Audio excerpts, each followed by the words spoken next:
war at last. The Men's Wearhouse. You're gonna like the way you look. I guarantee it. 1-800. For decades, that slogan was golden in the world of retail. It was a simple promise of satisfaction delivered in that signature raspy voice by Men's Wearhouse founder George Zimmer himself. The phrase built a billion-dollar empire on a personal promise, conveying trust, reliability, and an absolute commitment to the customer. But when they made that promise to this man in late 2012, well, they had no idea they were about to get a taste of their own medicine. When you break a promise to one of the biggest and most outspoken figures in heavy metal, you don't just get a bad review, you get a symphony of destruction. This is a story of how Dave Mustaine, the legendary founder of Megadeth, flipped a corporate promise into a PR nightmare and proved that you really don't want to mess with a rock star's customer satisfaction. This is how he guaranteed it. Before we get started with today's video, if you guys want to support my channel, be sure to hit the like and subscribe button. And I've been told from a lot of my subscribers that they find themselves unsubscribed from my channel or they don't see my new videos pop up. So make sure you turn on all notifications. Our story kicks off during the holiday season. It was just a few days before Christmas in 2012, and Dave Mustaine, a man known for his ferocious guitar riffs and no-holds-barred attitude, was feeling generous. He wanted to get a gift for his tour manager, a guy he described as awesome. Like millions of shoppers, Mustaine went with a familiar name, Men's Wearhouse. He walked into a store in Salt Lake City, Utah, and bought a gift certificate. A simple, straightforward transaction, but here's the crucial detail. Mustaine needed the certificate delivered, and the salesperson made a promise that became a ticking time bomb in this whole story, a guaranteed 2-day delivery. Now, for the frontman, this wasn't just a casual purchase. It was a sign of appreciation for a key member of his touring team. And that guarantee wasn't just a suggestion. It was the entire reason he made the purchase. He trusted the company's word. After all, their whole brand was built on the word guarantee. He bought the gift certificate and went about his business, expecting them to hold up their end of the bargain. But as the days ticked by, a weird silence started to grow. Christmas came and went, New Year's came and went, and from his tour manager, nothing. No thank you, no mention of the gift. And Dave started to wonder if he totally missed the mark. The truth, however, was way more frustrating. The gift hadn't been appreciated. It had never arrived. The company's promise was already broken. 9 days, that's how long it had been since Mustaine bought the gift certificate. After 9 days, it was still completely AWOL. Confused, Mustaine finally spoke to his tour manager, who confirmed he received nothing. So they did what any of us would do. They called Men's Wearhouse to figure out what went wrong. Well, the answer they got back was just baffling. Apparently, the company decided to put the order on pending and then just didn't tell anybody. No email, no phone call, no explanation. The 2-day guarantee had simply vanished into thin air, replaced by total corporate indifference. Now, this is the classic fork in the road for any customer service complaint. It can either get resolved very quickly, or it can spiral spectacularly out of control. When Mustaine's team pressed for a solution, they were met with a stunning lack of concern. He later wrote that the company didn't care and made no effort whatsoever to fix the problem. Their big offer? They'd send the certificate again with the exact same 2-day delivery guarantee they had already failed to honor. For Mustaine, this wasn't just bad service, it was a slap in the face. The casual dismissal, the complete lack of accountability, it was the kind of corporate nonsense that drives people mad. He later joked maybe they meant 12-day delivery. The company that had built its reputation on a guarantee seemed to think that the word was just disposable. This was the turning point. Mustaine is not just an ordinary customer. This was a man who famously was fired from Metallica and out of pure spite and drive, built his own metal empire, Megadeth. He's not exactly the kind of person to let it go, and he has a voice and a platform with over 5 million fans listening to him on Facebook alone. And he decided it was time to use it. So on December 28th, 2012, Mustaine sat down and unleashed what can only be described as a hilarious post. He posted a 430-word rant on Megadeth's Facebook page, and he did not hold back. He opened up by addressing his fans, setting the stage for anyone who had ever needed a suit for a court date, a wedding, or a funeral. He kicked it off with a line that was both very self-aware and ominous.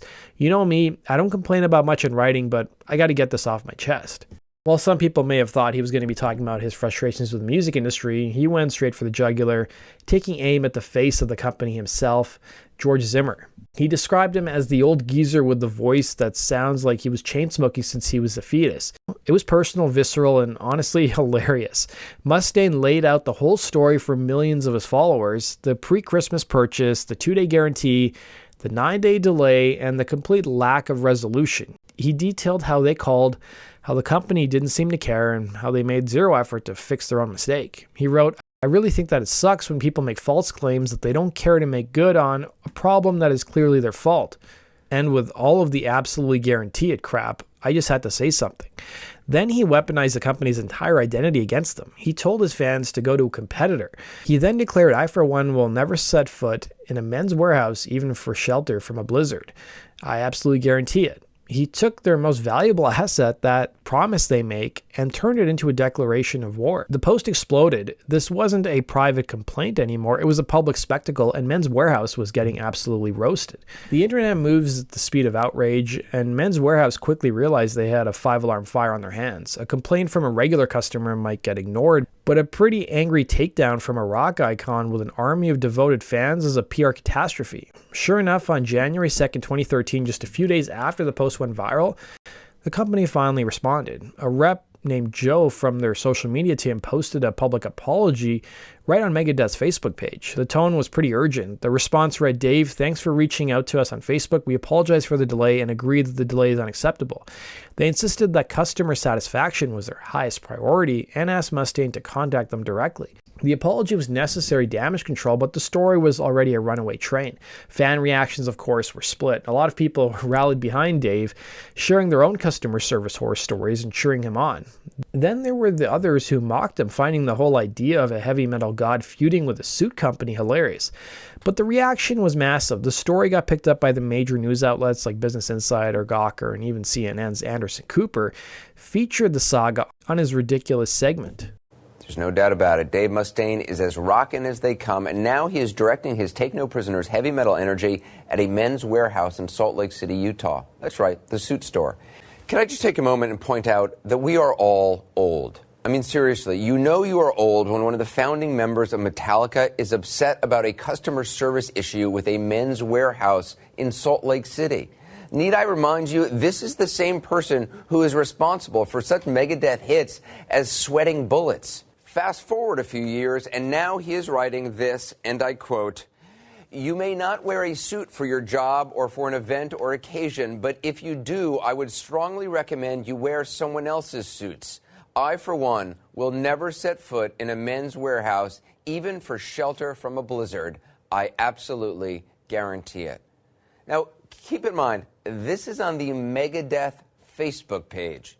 Men's Wearhouse responded in the comments section and also tweeted him an apology.